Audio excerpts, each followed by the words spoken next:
Suzanne's Paparazzi Jewelry, 24/7 shopping available. 160920 is the code. Show her some love, like she showed us.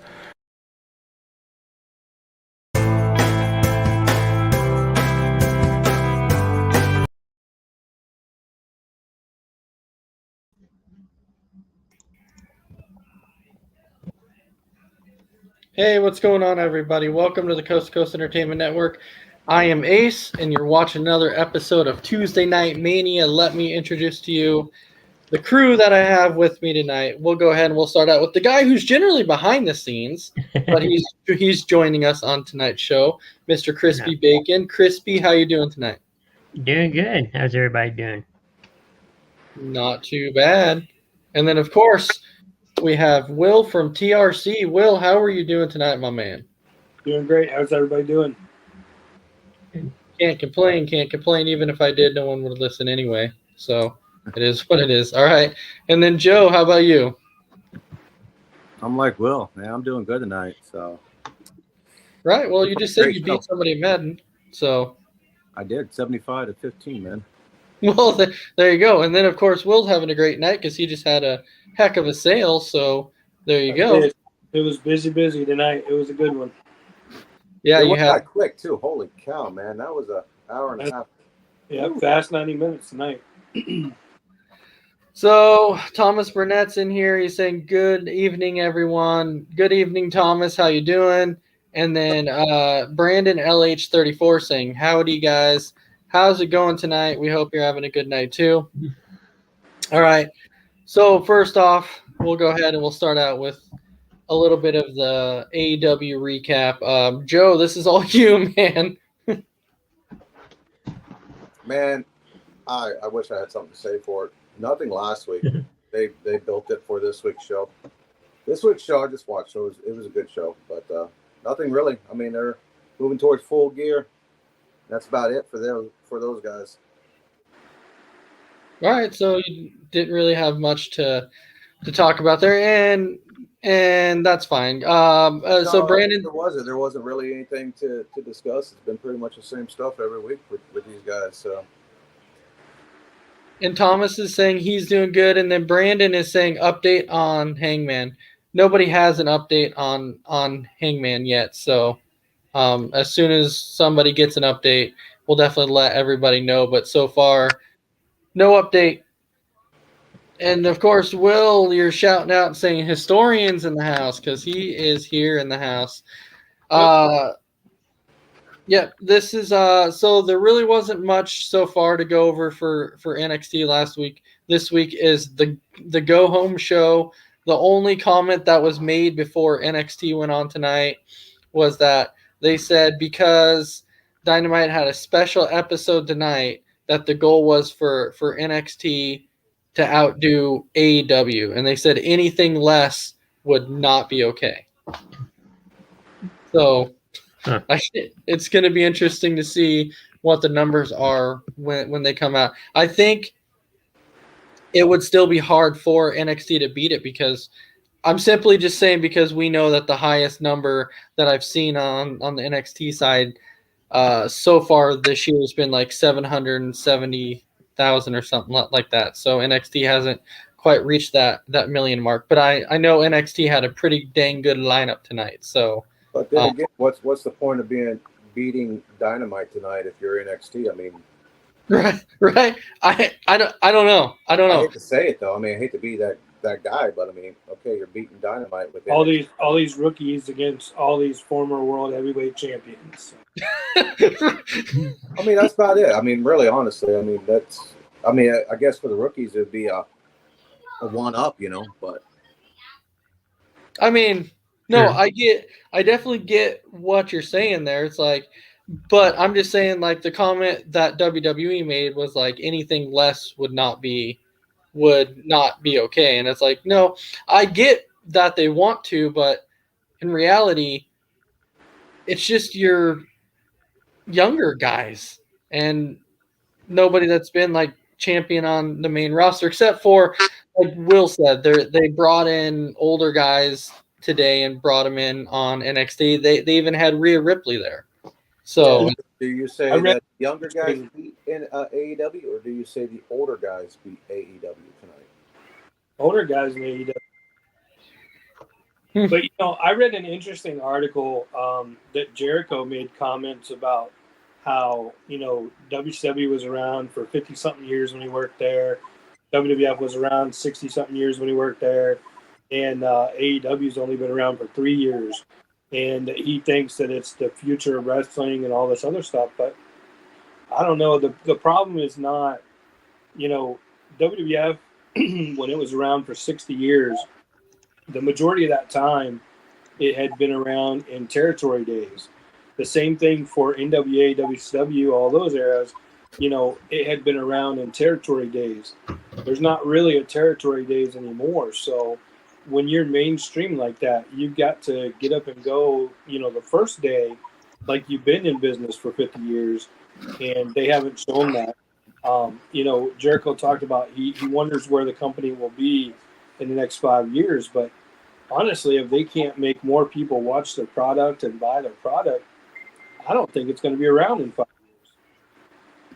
years. Yeah. Well, and you know what? You may be right. And then when it comes to it, like one of the comments you make, "What's up, Danny? Thank you. We love you too, buddy." All right. But one of the comments that you were talking about, and I kind of want to hear your opinion on this to kind of see what you're thinking though too, is like, so you look back in like the WCW day and how they were around forever also. What do you think actually went wrong? Was it actually Vince Russo himself, or was it just like kind of the route that AEW's taken, that they were trying to sign so many guys?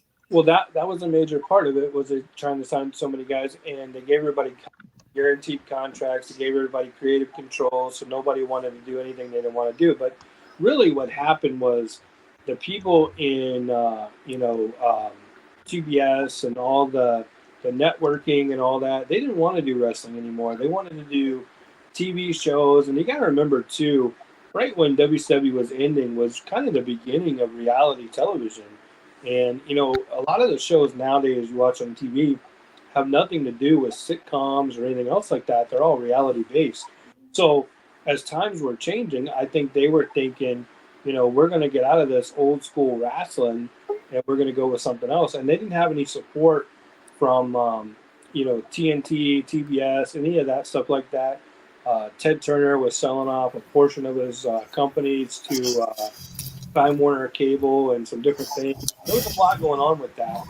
So, not only that, there was some storyline issues and there were some problems, but even in their worst times, WCW was still doing better than the modern day AEW.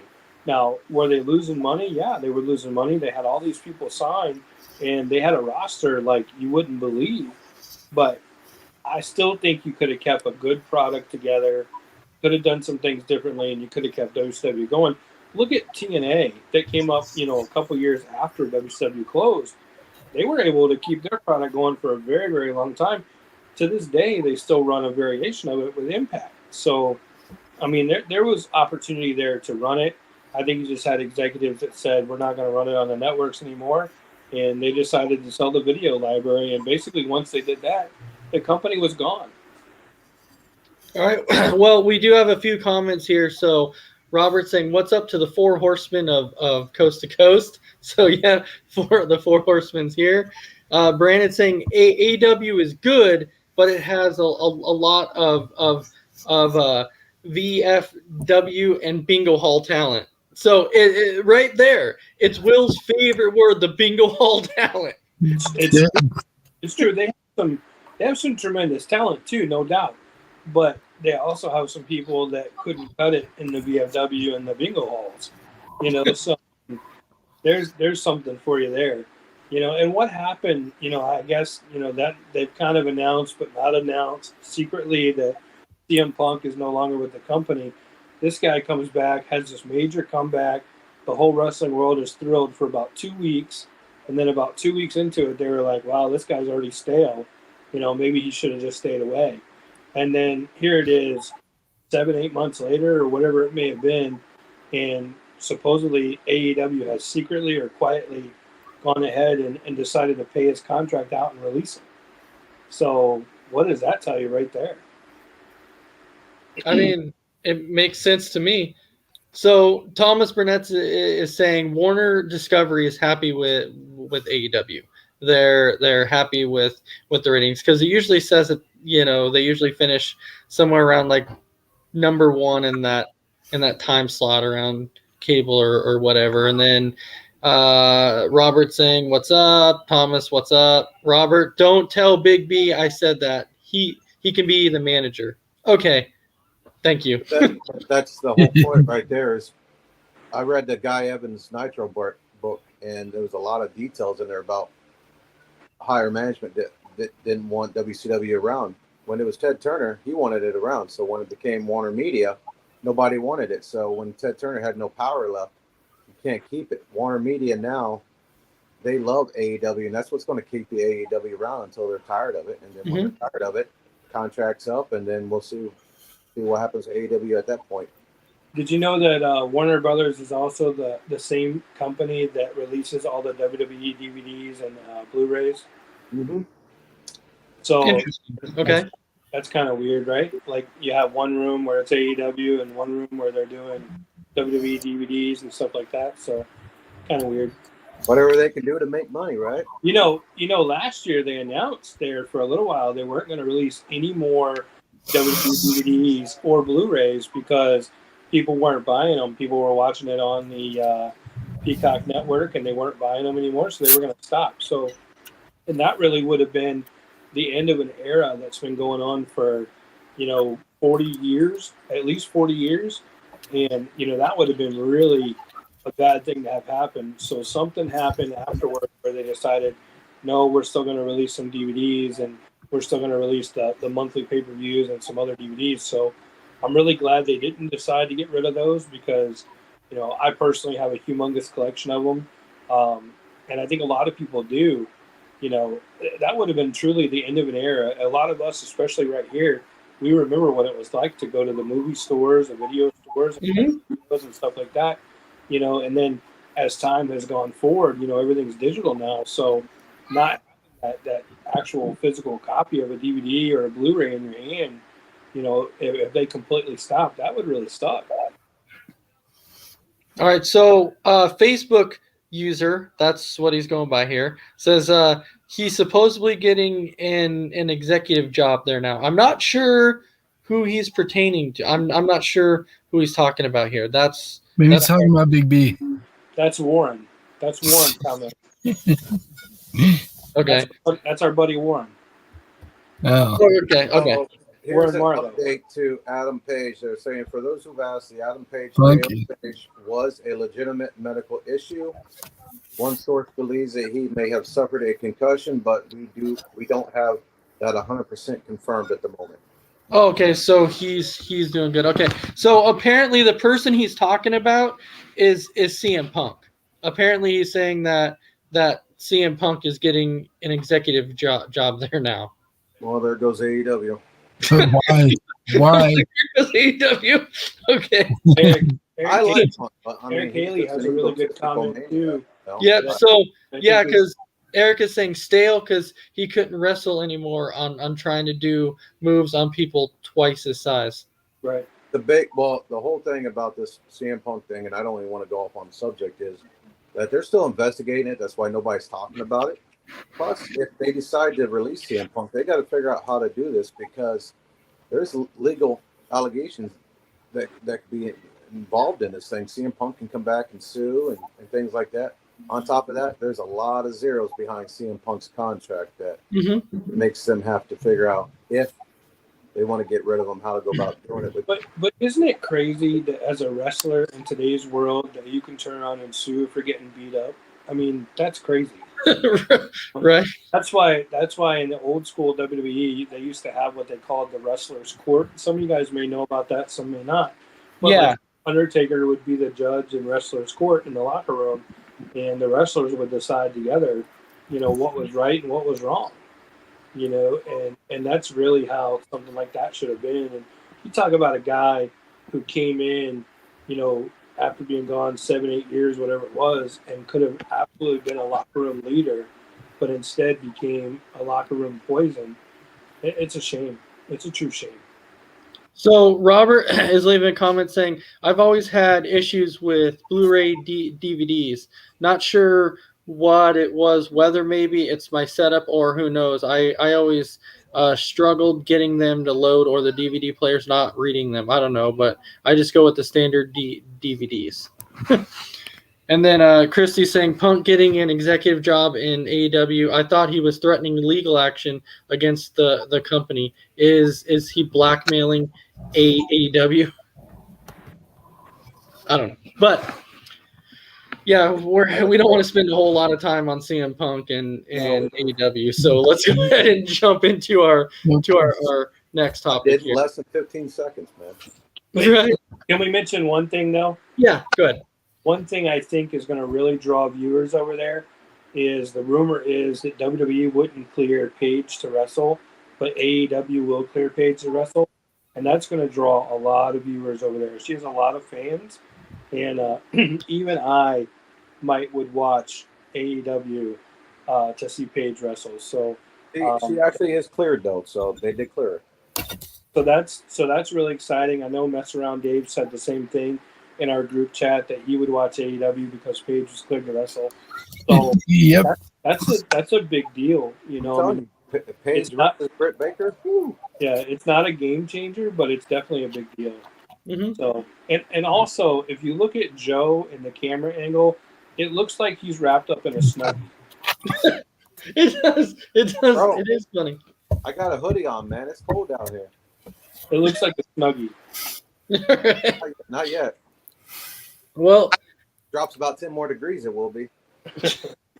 Well, let's go ahead and jump into our next topic. So this is kind of one that we started talking about last week, and we're like, hey, this would be a great topic to talk about here. And so the topic that we're going to talk about is who's the greatest heel faction of all time. And what brought this up was because somebody was talking about DX and then NWO and being like, you know what?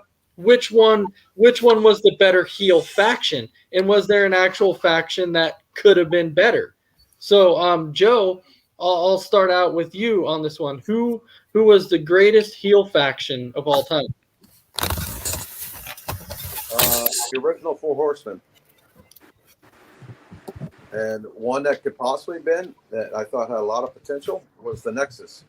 They got rubbed the wrong way. I thought they could have had one, but. And the original Horsemen and I mean the Freebirds weren't a faction; they were a group, though. So I mean, depends on how you want to look at it. But those two groups, everybody says without the Horsemen there is no NWO, there's no DX, things like that. So Ole, Arn, Tully, and Rick. All right, the greatest. So Robert is saying Scooby-Doo and the Mystery Machine. And then Thomas is saying the 1988 version of the Four Horsemen, and Brandon saying the original Four Horsemen, and but Robert saying absolutely Nexus, and he said you hit the nail on the head there. So but Brandon saying the Freebirds are number 2. Yeah, I put the Freebirds in there. I mean, if you look at their stuff that they did in World Class with the Von Erichs, holy cow, man. It's phenomenal work. All right, Will, who do you have as the greatest heel faction of all time? All right, so this may not be as popular as the other ones, but I will say this. Greatest heel faction of all time, without a shadow of doubt, is the NWO. However, if I had to pick a heel faction that I think was probably a game changer and really led an era of the companies and of the business and stuff, I would say the Heenan family was probably one of, if not the greatest faction besides the NWO. I mean, there's no matter what answer you give, anybody can debate the NWO was truly the greatest because it had the biggest heel swerve of all time. It's probably the most famous turn of all time. It, absolutely drove that company. It lit a fire under a company that was really looked at as like an independent type wrestling company until things started changing there with the NWO. But if you go back and look at the Heenan family, some of the guys that he had under his wing, Bobby Heenan, of course, greatest heel announcer, commentator of all time, greatest manager of all time. Then you had Andre the Giant, you had Rick Rude, you had Terry Taylor, you had the Brainbusters, Blanchard and Anderson. You had so many guys underneath there, and you're talking about the main event of WrestleMania 3, Andre the Giant, part of the Heenan family. Without that, I'm not sure, 80s wrestling would be looked at as what it is today without WrestleMania 3, Hogan and Andre. And then so many other guys, Haku, Prince Ikea. I mean, so many, I don't think that's what his name was then. I think it was something else. It was Prince something. But, so many different guys that were part of that Heenan family. Rude goes on, two-time Intercontinental Champion, multiple-time International World Champion, WCW. The guy is incredible.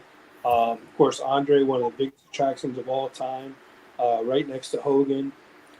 Just so many guys that were part of that Heenan family. And that's really not one you would think of because everybody wants to think of DX or everybody wants to think of the Nation of Domination, which built The Rock and different ones. But the Heenan family, if you go back and watch late 80s wrestling, absolutely incredible stuff. And there was no better heels than those guys. So Brandon saying in NWO Hogan, Nash, and Hall. Brandon saying, did the Heenan family go things together? So I think he's meaning do things. Did the Heenan family do things together? Yes. And I think that was his question. Absolutely. And Thomas is saying Rude was only a one-time Intercontinental Champion. He might be right about it. Looks like he was two-time Intercontinental. But he might be right. It might not, but it seems like he was two-time champion. All right, so mess around. How about you when it comes to the greatest heel faction of all time? Well, I don't want to go with what everybody else said, so I'm going to go out on my own. And I wasn't going to say the NWO and all the others have been said, but I'm going to go with the Nation of Domination. That's a good one. Interesting choice. And to me, it came down to me personally. It came down between NWO and DX. Was everybody here a DX fan, or did you not really care for DX much? I didn't really have an opinion either way with them. I thought they were much better with Shawn, but Shawn gets hurt within 3 or 4 months of DX starting, and then Shawn's gone for 4 years. So the majority of the time of DX, Shawn wasn't really around and in it. If you look at it, Shawn was a part of the DX resurrection in 2006 when they reinvented themselves. But as far as the original DX, everybody thinks Shawn Michaels was the leader of it. He really wasn't. It was Triple H. All right, so Warren saying definitely the Heenan family for sure. Thomas is saying Perfect was a 2-time Intercontinental Champion. Warren's also saying Evolution would be one as well. I did forget about them, and Evolution was actually a great heel faction too. Yeah. Yeah. And Robert was saying I was half and half with DX. So I don't know. It's just weird though, because I feel like when people talk about like factions, I feel like DX isn't talked about enough. Is a thing. I feel like when you talk about factions, the NWO and DX are the first two to come to mind. Really? But unfortunately, there are some others that were great before those two were around, but those two really put factions on the map. And it's crazy to say that, but look at all the people the Horsemen were beating the hell out of in the late 80s. And same thing with the Heenan family. How many matches did the Heenan family have where Andre came out and interfered? So, I mean, I'm not trying to go back and repeat my choice, but I'm just saying, I think when you think of factions in wrestling, you think of DX and you think of the NWO. And no matter what faction you ever put out there and say, this faction was the greatest of all time, unless it's the NWO, it's going to be a hard press because that's the one everybody. So Thomas is saying Sean was the leader of the original DX that consisted of him, Hunter, China, and Rude, Yeah, and then for about 3 months, and then he went out with a busted back. Robert saying the Hart Foundation. Yeah, that's a great one too. And then Warren saying DX wasn't too big till Pac, Dog, and Billy and China joined. Like DX is one of those that kept getting big, but I felt for a while too that NWO was just going to keep getting bigger and bigger and bigger and bigger and bigger, and then eventually it added 60 members. yeah, but then you had all these knockoffs too. The NWO getting bigger and bigger is what killed it. If they would have stuck with about 6 people total, they would have been great, and they would have lasted a whole lot longer. But once they kept getting bigger and bigger and bigger, that's what killed it because anybody and everybody was joining, and eventually, I quit watching once they got too big. It got boring, and there was nobody on the other side. Yeah, you only had the NWO, and they were all supposed to be friends, even though they were heels, and then nobody on the other side. So that's what killed it, And then there happened 2 factions of the NWO,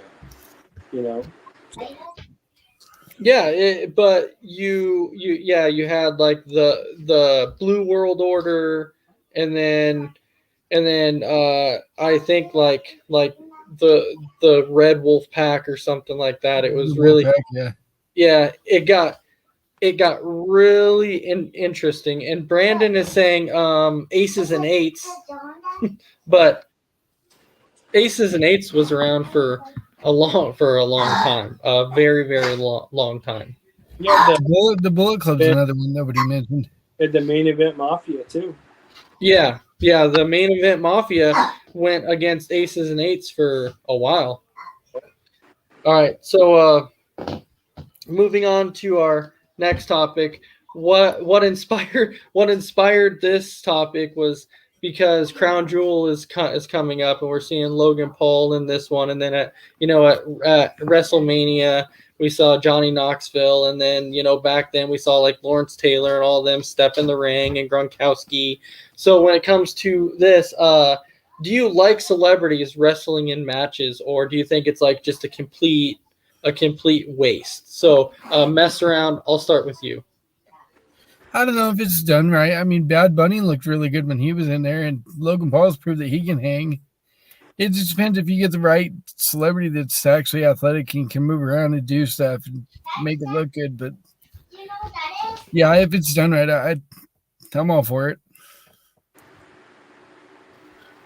All right, Will, how about you? I think for the most part, obviously going back to WrestleMania 1, you bring in the celebrities because you're bringing in the mainstream media and you're getting more attention on your product and you're getting more people to watch. Bringing them into matches, I think of Johnny Knoxville this year at WrestleMania. That was actually a really good match, but for the most part, I don't think you should put them in matches. You can have them as managers or corner people or whatever, but, I don't think it really makes it any more exciting for me because I was already going to watch it anyway.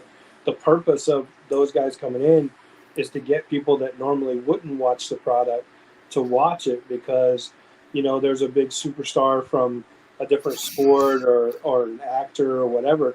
For example, if you go back to 97 Bash at the Beach, you had Dennis Rodman and Hogan versus Giant and Luger. I mean, I probably would have watched that pay-per-view if Rodman was there or not. The fact that Luger and the Giant were facing Hogan and somebody, that was going to be a pretty good main event, and that was a pretty good card overall. Same thing in 98, it was Hogan and Rodman against DDP and Karl Malone. And, in the NBA Finals, you had the Chicago Bulls, which Dennis Rodman played for, and the Utah Jazz, which Karl Malone played for. And even on the court, those two got into a scuffle during the NBA Finals.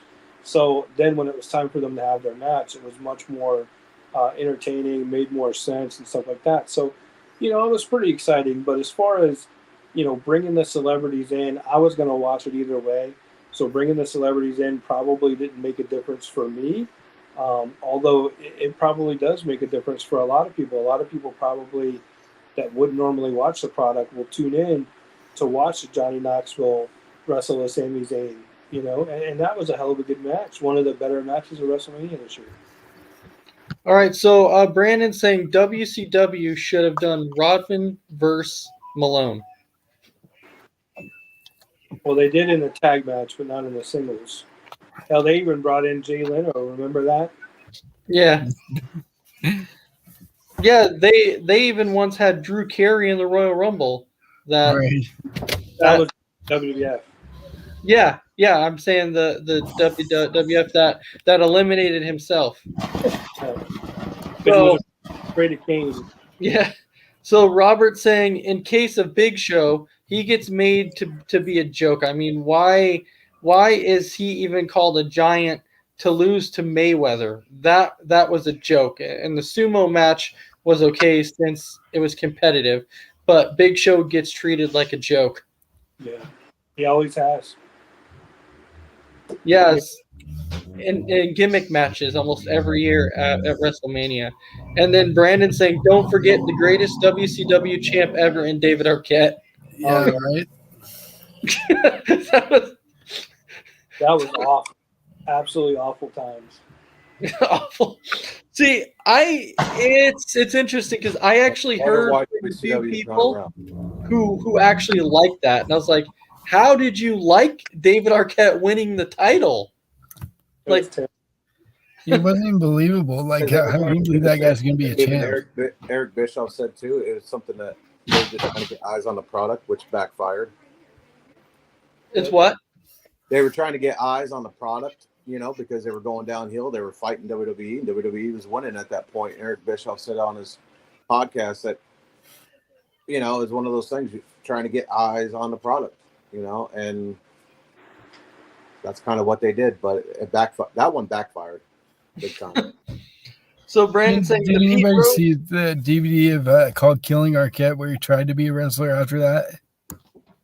Yeah, you can't kill Arquette. Yeah, man, that's a sick video.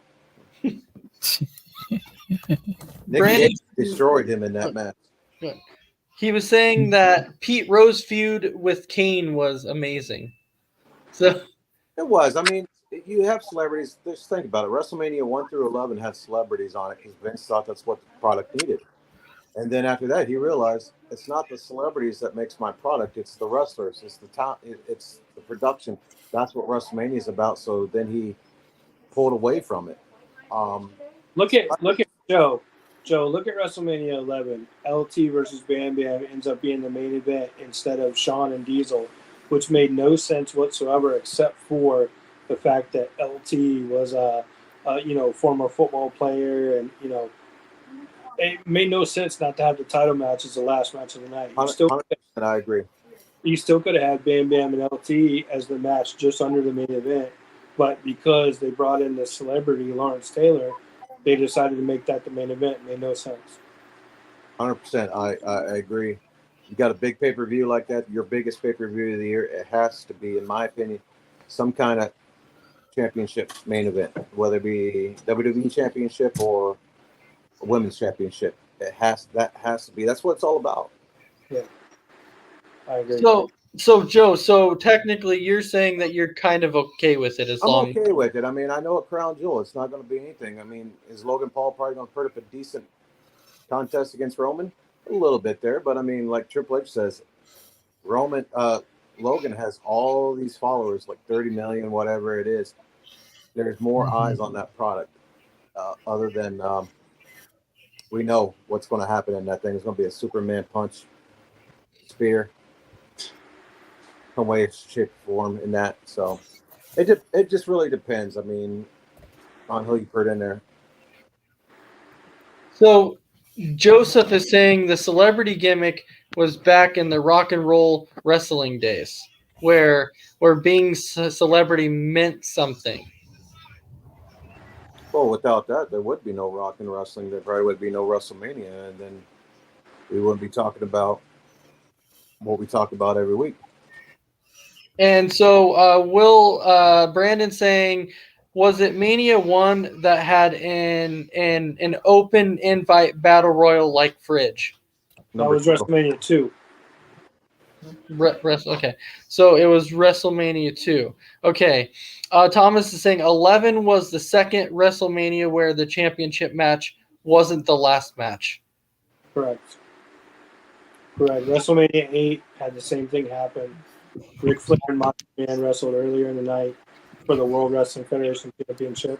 The main event at WrestleMania 8 was Sid and Hogan, which wasn't for the title, but it was deemed as Hogan's retirement match, so that's why he got the main event spot.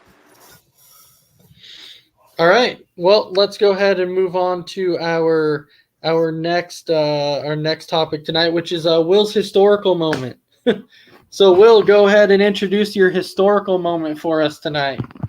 So normally we would cover a pay-per-view, but I think looking back in history, looking back to 29 years ago, October 1993, I want to go back to a time when they had a 20-man battle royal on Monday Night Raw, early October 93, and the last two in the battle royal would meet the following week for the vacant Intercontinental Championship. The Intercontinental title had been stripped off Shawn Michaels.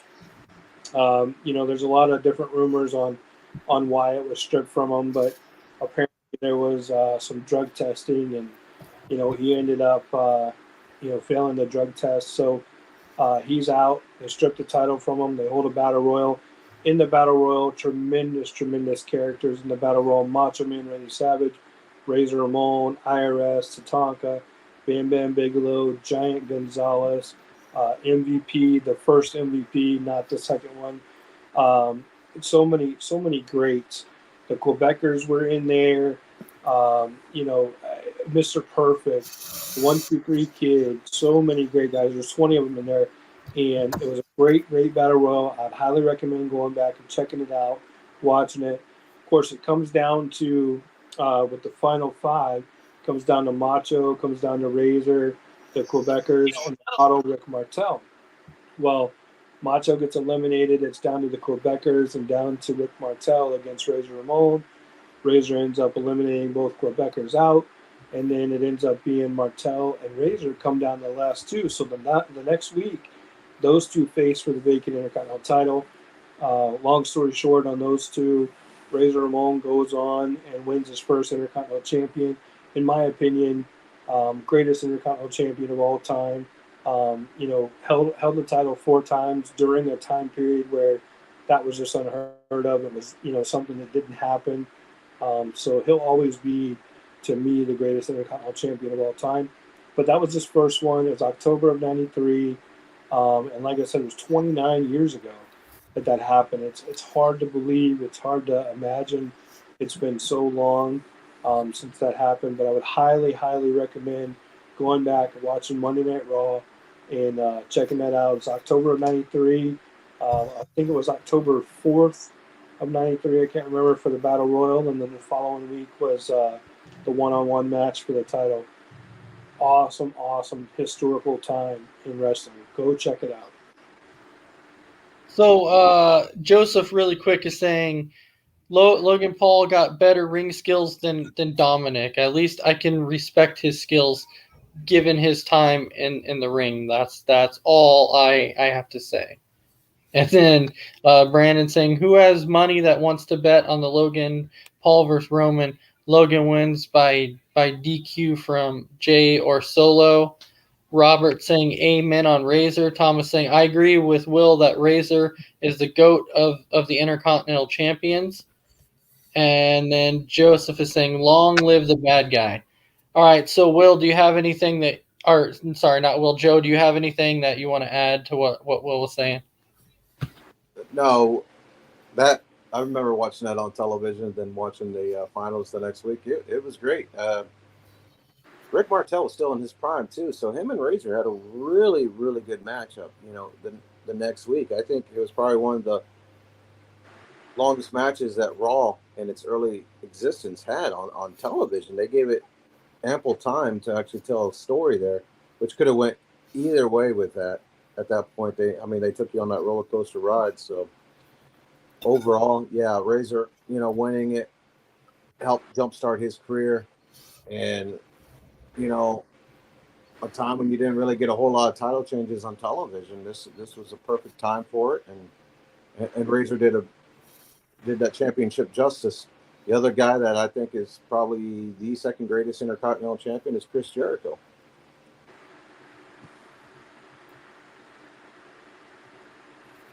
You're on mute. You're on mute. I got you. I'm on mute. Yep. Yeah, Razor Ramon was one of my favorites for a long time. And then Chris Jericho, I know a lot of people hate it when I say it, but I've said that with the accomplishments that Chris Jericho's had, you have to kind of consider Jericho as one of the greatest to ever lace up a pair of boots. I'm not saying the greatest, but I'm saying you definitely have to classify him up there as one of the greatest. And it's like it just keeps growing. Like his credentials just keep growing. I don't know how much longer Chris Jericho's gonna go for. I think he's going to be like Flair, be wrestling at 73. You really think he just signed a new contract? Yeah, he just resigned. I saw that.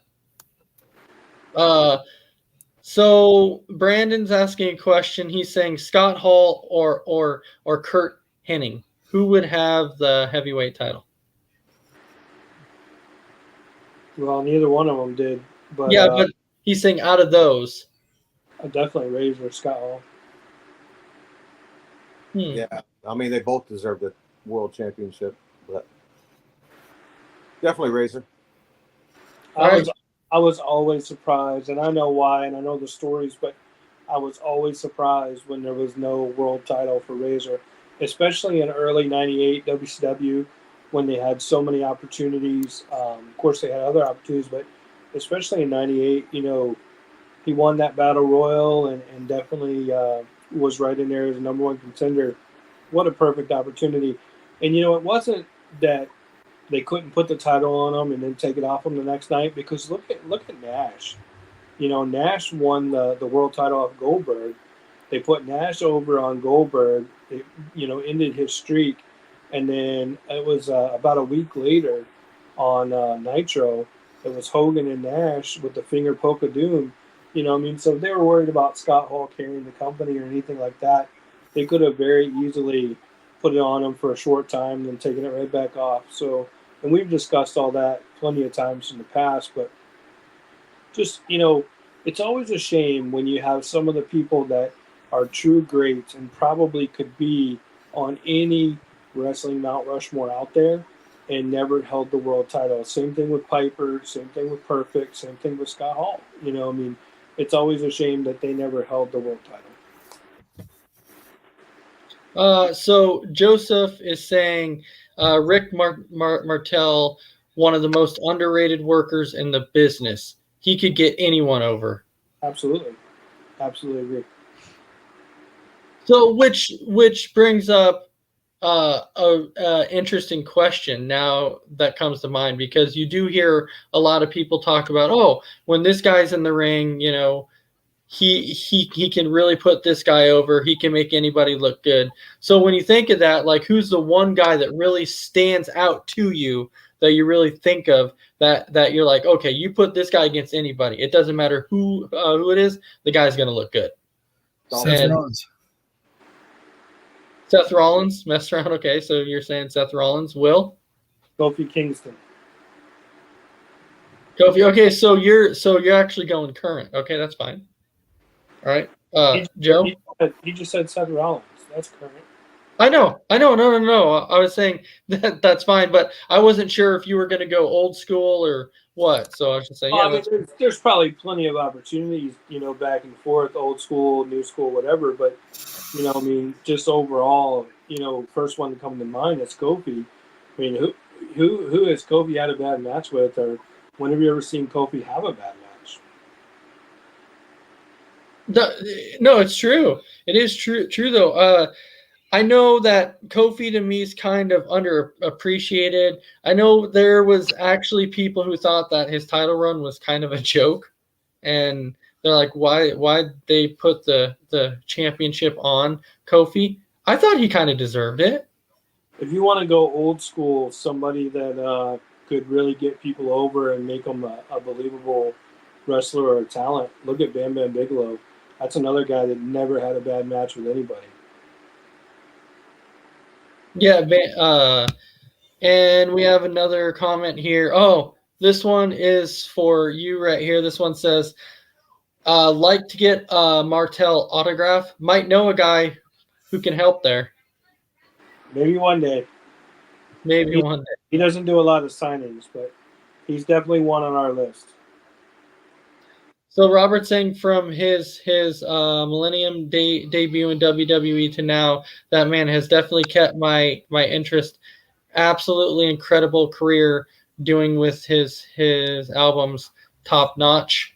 Brandon saying topic for another show: Finger Poke of Doom match or HBK versus Triple H European title match where HBK lays down. Which one was the worst choice? But before I get there, Joe, you want to answer the question on somebody who can put anybody over in the ring? Dolph Ziggler. I mean, That's a good one. we seen it last night. I mean, Corbin's not a bad talent. He had a really good match with Corbin. I mean, even look with Goldberg. He had a good match with Goldberg. And, I mean, so new school or this era, Dolph. Old school, Ricky Dragon Steamboat. I mean, look at the matches that he had with talent. So that's a good one. Dolph is right up there as a guy that I think could have a great match with a broomstick. With a broomstick, okay. The broomstick, unfortunately, probably would go over in this nowadays age, but hey, good match. Right? Because That's funny.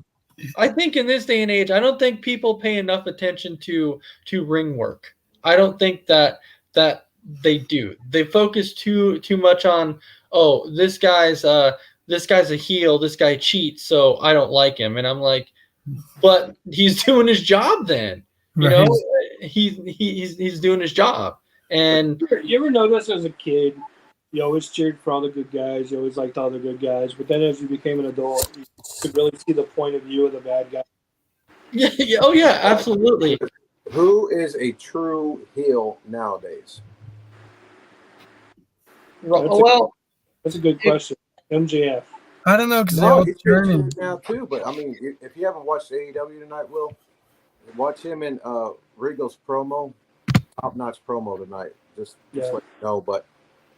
He was a straight heel, but now he's getting cheered. So I mean, but that makes a great baby face. So I think MJF will have a great baby face run too down the road. But a straight heel. Miz. The Miz, yeah, he's a good one. The Miz. My wife just said the Miz too. Yeah, the Miz is like he's a great heel, and I don't know if you watched the episode that they did it with him, but he said he actually prefers to be heel. He loves to hear all the boos when he walks out there, and I'm like, huh. They say it's easier. You know, it's easier to get over that way. Very, very well, good. So Joseph is saying not a big fan, but Sheamus is one that comes to mind in the new school. I mean, has really stepped up his game. I'm very impressed with Sheamus right now. I would be surprised that he's not going to be Intercontinental Champion here soon at some point. He's looking really, really good right now. Sheamus lately has put on, banger after banger after banger after banger. And I was like, man, and like even if he's supposed to be heel, like he won't. People are really liking him too much right now. He's kind of one of those well, they people. bring back good guys. He's a tweener. Face side. Yeah, but okay. So you want to talk about a true heel that's trying to be a heel? Technically, Roman is supposed to be a heel. Yeah, but people still cheer him. Well, it's hard for somebody to acknowledge them, True heel is Dominic Mysterio because everybody hates him. Yeah. I love Rey Mysterio to death, but Dominic sucks. He did not get his. Dominic sucks. I know it's so hard when you're watching Dominic, even talk on the mic or anything. It's hard to take him serious on anything.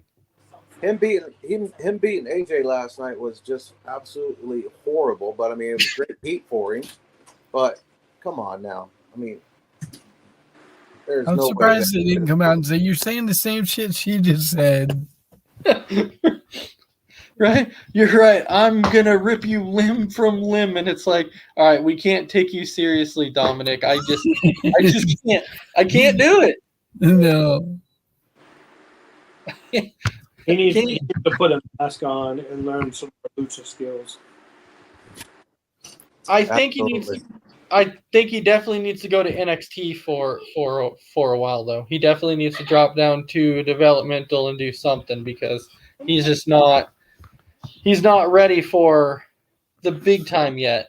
As he much needs as to go to he's Mexico, really. I mean, honestly, I mean, he does need a lot more ring time. Send him back to Mexico and learn from the luchas down there. Go to NXT and come back up. Maybe there'll be a different opinion of him. But right now, yeah, it's just. And put a mask on. Well, his dad said he'll get a mask, but he's got to earn it, which is the same thing as Ray. He had to earn his mask, so I don't know if we can watch wrestling long enough to see Dominic earn a mask. You honestly think by putting a mask on Dominic that it's going to actually help him? I think he'd be a better character, a mask character. At least then you may not know who he is, or at least it'll leave something to the imagination. Change his ring gear up. Yeah. All right, I'll get character's bad. I mean, we might as well figure it's going to be Dom versus Ray at WrestleMania. We can already call that probably pretty well. That's going to happen. Terrible. Oh yeah. It's definitely coming. As much as Ray's saying he's not gonna wrestle Dominic. Undertaker said the same thing about Kane. I will not fight my brother. Brett same thing about Owen. Owen and Brett. Brett says I will not fight my brother. There we go. So Brandon's saying, how about Ray or Seth? Oh, about putting people over? Yeah. Seth, yes. Ray.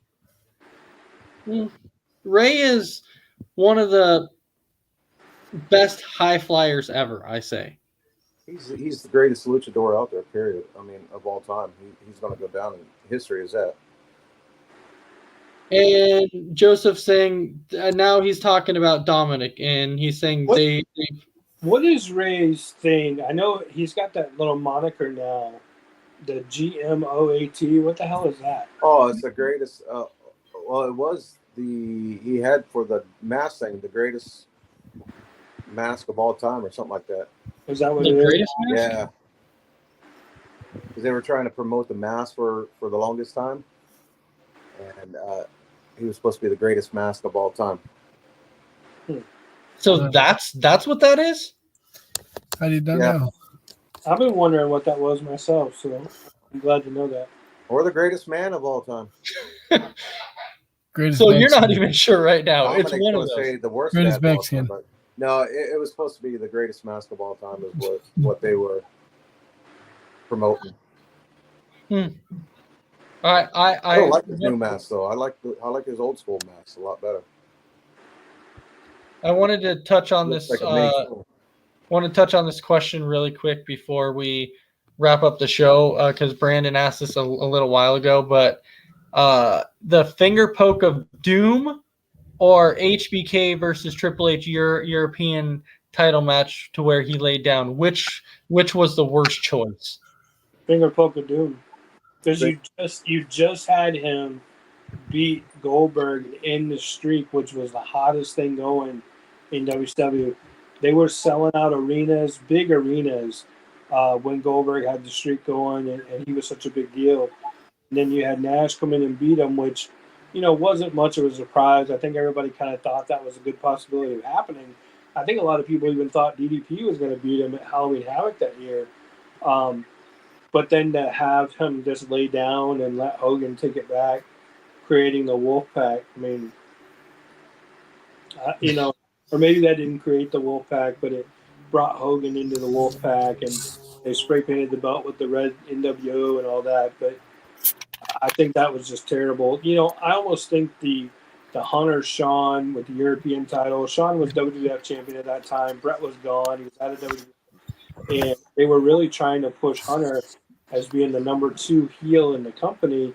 So it kind of made sense. I don't think anybody thought on the Christmas edition of Raw that year that we weren't going to see Shawn hand over the European title as a Christmas present to Hunter. I think everybody kind of predicted that even way back then. But the finger poke of doom was such a huge blow because of, literally, like, you could look at Nitro and you could look at the pay-per-views and see how hot they were and how on fire they were with everything they had going on. And then the finger poke of doom, and then every pay-per-view after that starts to kind of go down, down, down, down, down, and it just got worse. Nitro's got worse. And it was just kind of like, it was one of those things that was the beginning of the end for WCW. All right. Joe, you agree? I agree, especially when it comes to world championships, because anybody that gets into business, they tell all these guys and gals, if you're not in the business to be a world champion, then you shouldn't be in the business. So your world championship is the most prestigious prize in your company. So you should never jeopardize that for anything. I mean, finger poke of doom, and the WCW did it again with David Arquette. That poor belt was ruined at that point. The European Championship, secondary title, all that was to get over Hunter, and it did exactly what it was supposed to do. All right. Well, we're at that point now to where the show's about to wrap up here, so we're going to kind of go around and get our final thoughts. So, mess around, Dave. We'll go ahead and start with you. Any final thoughts for you, and then your decision on the finger poke of doom or Triple H and Shawn Michaels. I don't remember either one of them. My memory's not what it used to be. I'm getting old. But they both sound bad. Anyways, thanks for watching. Thanks for commenting. Thanks for keeping the show interesting. And thanks for having me as always. All right. Will, how about you? Huge thank you to everybody for checking us out, following us. Huge shout out to TRC, all the guys I see popping in over there, Joe, Robert, Thomas, all those guys popping in. Really thank you for that. One topic I want to go ahead and throw out there for next week and challenge you guys not to answer now, but to start thinking about it, the Mount Rushmore of tag teams. And I know we've discussed great tag teams in the past, but you only get four of the greatest of all time. That's right, Joe, 4. And the Mount Rushmore of tag teams. We need to discuss that next week and really dig into that and talk about that. So, again, thank you so much, everybody. I really appreciate all you guys. Appreciate all you guys here. Big B, hope you're having a good birthday weekend. Crispy Bacon, thanks for everything behind the scenes. And humongous shout out again to Top Rope Collectibles. Really appreciate all you guys, and thank you for all the support. Joe? Great show, guys. I mean, I can't believe it's already been an hour already. So time flies today. Shout out to everybody. Awesome. Thank you guys for tuning in. As always, we strive to get better and better every week. So if there's a topic that anybody ever wants us to discuss, shout it out to us. Send us a message, and we will definitely check into it. Yeah. Other than that, I got nothing else, guys. Great night. All right. So the topic for next week, yes, the Mount Rushmore of tag teams. Now, Will, you're talking about from any era, right? It doesn't matter. Any era. Okay. Any era. Okay. 4 greatest teams of all time. Dead. Okay. 4 greatest teams of all time. Not 5, not 3, not 6, 4. 4. Okay. And Joe was saying what time next week? Tag me. He's on the coast. So he's on the West Coast. So West Coast. Yeah. 7:15. Yeah. So 7:15 on the West Coast. All right. And you know what time zone he's in anymore. No, I don't, man. I don't pay attention to any of that. I spaced it. Yeah, we definitely want to thank everybody for watching. All the viewers, when they comment, it makes for a fantastic show. And tonight was another show. I can't wait for the Mount Rushmore of tag teams because we haven't done that one yet. That's going to be great. Yeah. So I definitely can't wait for that one. All right. So thanks everybody for watching. Thank you, Crispy Bacon. And I hope everybody has a fantastic night. And we'll see you next Tuesday for another episode of Tuesday Night Mania.